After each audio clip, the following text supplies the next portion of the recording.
December 19th and time for the Friday Funnies. I cannot believe Christmas is less than a week away. But what I'd really like to know is, where is the sentiment this year of peace on earth, goodwill toward men, huh? Over in Iraq, some crazed journalist took his shoes off and threw them at President Bush. Now, both of the shoes were high and inside, brushing the president back, but he didn't make contact with either piece of footwear. The man's shoes were immediately confiscated and his stockings were filled with coal for Christmas. So that should teach him a lesson.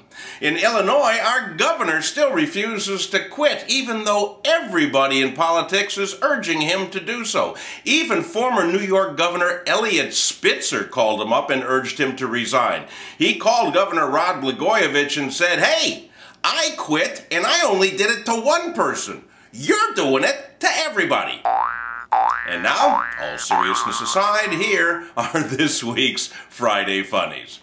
All right, Eric D. Victoria was delivering a large pepperoni pizza in Miramar, Florida, when three teenagers attacked him. Well, Eric fought back with the only weapon he had available, which was a hot pizza.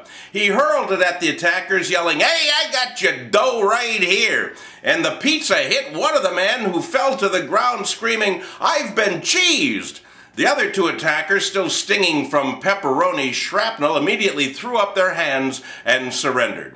Police came and arrested the three teenagers and charged them with attempted piejacking. Sorry. All right, here's a Christmas miracle for you. A 4-year-old boy in Beaumont, Texas couldn't wait until Christmas morning.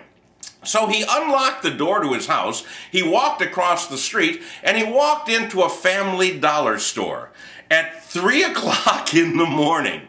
Apparently, the family that owns the dollar store forgot to lock the door, but they did remember to set the alarm. So when the boy walked through the open door, he also triggered the silent alarm. And when police showed up, they found him sitting in the aisle playing with toys.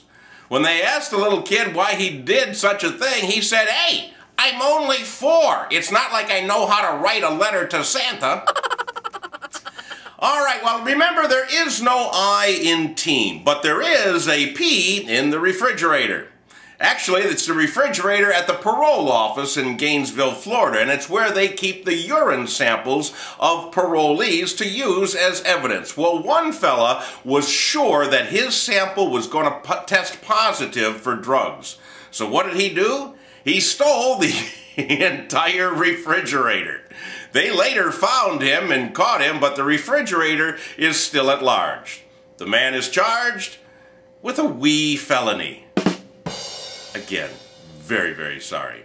All right, in Japan, where luxury toilets are all the rage, the INAX Corporation is recalling 82,000 electric bidets. Apparently, these bidets malfunction and have a tendency to overheat and start to smoke. I really don't have a punchline for this story, but I would like to say that the Smokin' Bidets would be a great band name. Ladies and gentlemen, welcome the Smokin' Bidets! And finally, another Christmas miracle this year. Yeah, Norma Meese of Cincinnati, Ohio got her Hope back this week. Hope is her 3-legged cat who went missing 7 weeks ago. And Norma looked all over. Well, you wouldn't think that a cat with 3 legs could get very far, but Hope returned home this week after canvassing the entire county. And Hope said, "I was just looking for the guy that shot my paw." Yeah, that's it.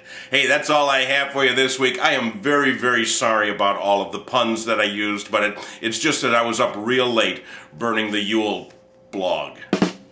I'll see you next week on Boxing Day. Have a very merry